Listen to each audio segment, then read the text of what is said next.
Helo,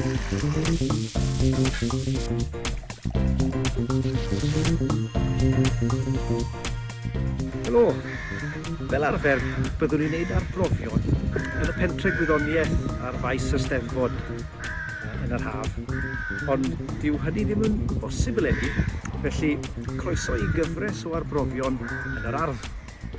Dros yr wythnosau nesaf, fe byddwn ni'n mynd ati i wneud nifer o arbrofion gwyddonol yma yn yr Ardd. Felly cofiwch alw draw bob dydd Gwener, 11 y bore, i weld beth sy'n o'n blaenau ni. Croeso nôl i'r Ardd. Yn yr Arbrawf heddi, ni'n mynd i edrych ar Tonnau. Dros ben y bryn na fyna, mae'r borth ac Ynys Las, a mae'r enghraifft perffaith o'r arfordir hyfryd sydd gennym ni yng Nghymru. A pethau chi'n sôn am Tonnau i'r mwyafrif o bobl, y peth cyntaf falle byddwn nhw'n meddwl amdano fe, yn enwedig yng Nghymru byddai'r môr, a mae'r Tonnau'n gallu bod yn fach ac yn hamddenol fel ar ddiwrnod fel hyn, neu maen nhw'n gallu bod yn fawr ac yn wyllt ac yn beryglus. Felly mae'r Tonnau yn symud, maen nhw'n gallu bod yn fawr ac yn fach, a mae rhaid bod rhyw ffordd o ddeall hwnna tymed bach mwy manwl. Felly, beth da fi fan hyn yn rhywbeth sy'n cynrychioli'r môr yw'r basin o ddŵr, a fi wedi lliwio'r basin dŵr yn y basin yn goch i ni cael gweld mwy na beth sy'n digwydd.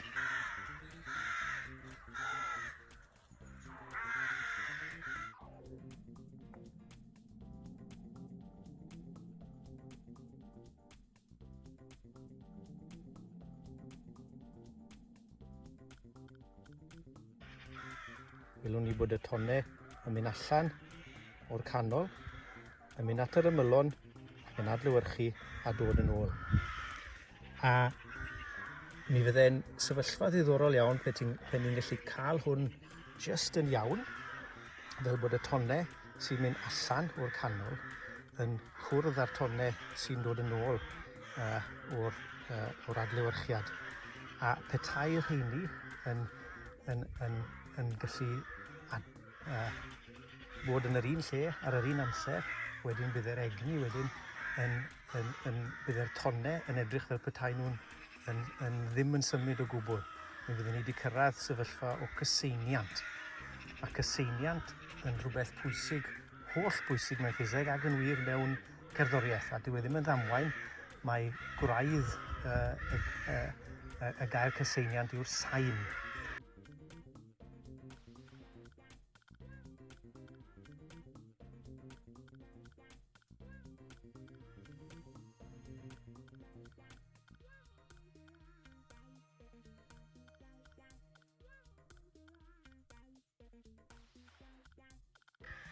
Mae ni nôl i feddwl chydig bach mwy am y gysylltiad yma rhwng y Tonnau, Sain a'r byddwn ni'n nabod fel cerddoriaeth. Ydy fi fan hyn, y teclyn bach hyn fan hyn, mae'r darnau bach metal yma fan hyn, maen nhw i gyd wahanol hyd, a wedyn mae'r pob un o'n nhw felly yn rhoi nodyn gwahanol.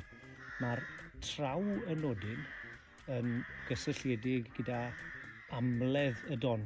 Os feddyliwn ni am siap y don, y don sy'n yma na ni wedi gweld o'r blaen, mae nhw'n gallu disgrifio ton o Sain trwy feddwl sut mae'r dwysedd yn newid.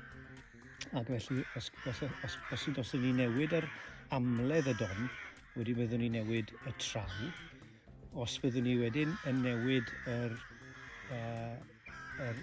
osgled y don, wedyn mae hwnna'n newid y ddynameg. Felly, osgled fach yn piano, pianissimo, a mae osgled fawr yn forte, neu'n double forte. Felly, beth mae'r teclyn bach hyn yn neud yw troi'r cylinder yn y canol, a wedyn bod yr darnau bach metal yn cael ei taro un ar y tro, a bod ni'n cael can bach. Ond mae'r osgliad chydig bach yn rhy wan i gario trwy'r air i fi gael clywed e'n iawn. Felly, bydd allwn ni wneud fan hyn i defnyddio'r syniad o gyseiniad mewn ffordd bach yn wahanol, trwy rhoi hwn ar y fainc fan hyn, a wedyn bydd y cyseiniant nid yn unig yn y metal, ond yn y pren hefyd, a mae hwn yn rhywbeth tebyg i beth gelen ni mewn piano neu mewn gitar. Ni'n gobeithio bod e ddim yn newid y traw, ond bod e'n newid y ddynameg a bod e'n sŵn yn fwy uwch.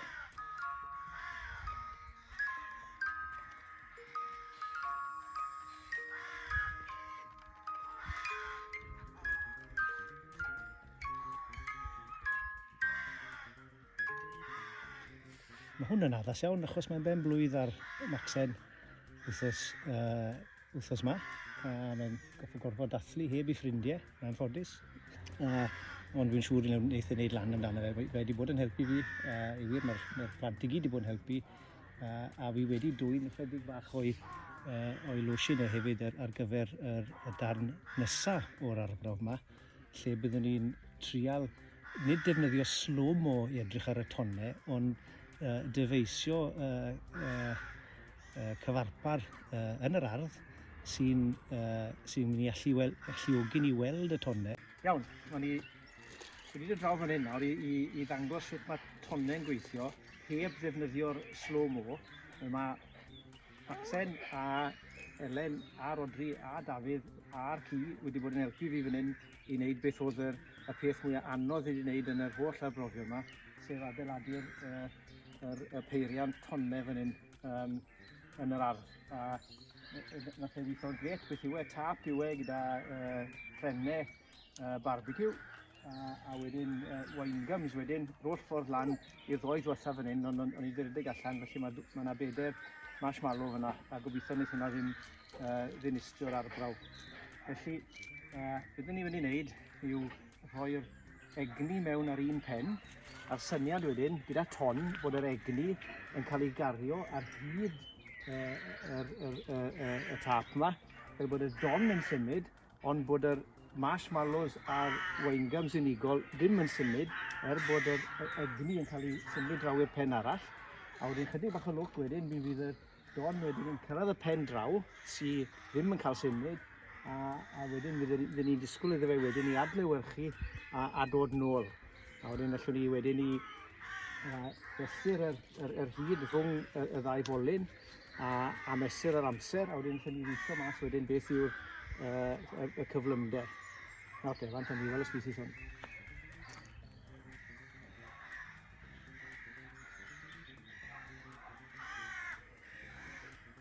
Do, dath e lawr a dath e nôl, fel oedd e fod i wneud yn ôl y ffiseg.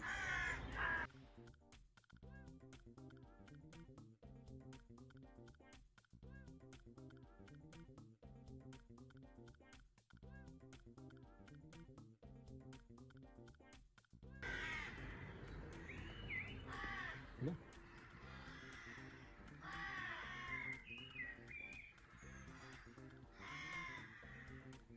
Wedi cyseiniant fan hyn nawr.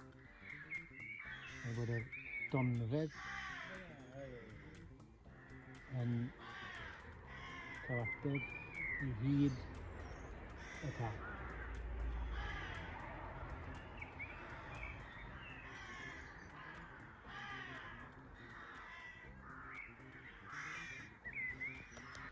Mae'r syniad mawr tonnau yn adweithio gyda'i gilydd i greu patrymau newydd a'r syniad o cyseiniant yn rhywbeth sy'n bwysig iawn mewn sawl offeryn, a falle a'r darlun symla sydd gennym ni mewn offeryn chwith enghraifft ydy bod y don sain yn ffitio yn union mewn i'r hyd yr offeryn, a bod ni'n cymryd bod yr offeryn yn debyg i ryw beipen, a wedyn bod hyd y beipen yn ffitio i'r don, a mae'n mewn ffliwt wedyn os yw'r ddwy ochr ar agor, byddwn ni'n cael gallu ffitio hanner tonfedd mewn honno, a rhywbeth fel clarinet neu saxoffon wedyn cwarter ton dyn ni'n cael mewn i honno, a mae'n effeithio wedyn ar y nodau eraill dyn ni'n cael. Felly, i wneud arbrawf bach ychwanegol ar hwn, nes i ati i'r shed i weld os byddwn ni'n gallu gwneud rhyw offeryn yn y shed. A byddes i lan a hwn, i ddangos hwn i chi, dim enw da hwn to, ond mae darn un wedi dod o'r saxoffon, a mae darn o beipen ddŵr fan hyn, o'n i'n bach o waith plwmio yn y shed yn gynharach, a wedyn mae yna dwndish fan hyn wedyn i gynyddu'r sain chydig bach, felly'r syniad i wedyn bod y sain yn cael ei greu ar y pen yma, bod y don unfan yn ffurfio yn y tiw, a wedyn bod ni'n cael hwnnw wedyn, cael nodyn wedyn, achos bod y sain yn cael ei rhoi mewn i'r air, a wedyn bod hwnnw'n mynd ar ei ffordd. A wedyn, beth ni'n neud mewn offeryn go iawn ydy ni'n newid hyd y tiwb mewn ffordd rheoledd. A wedi wneud e mewn ffordd afreolus iawn trwy drilo cwpl o dwllau mewn i hwn, a gan obeithio bod nhw'n mynd i wneud rhywbeth sy'n swnio'n weddol bach. Felly, gen i cael go bach yna fe, weld sef gweithio.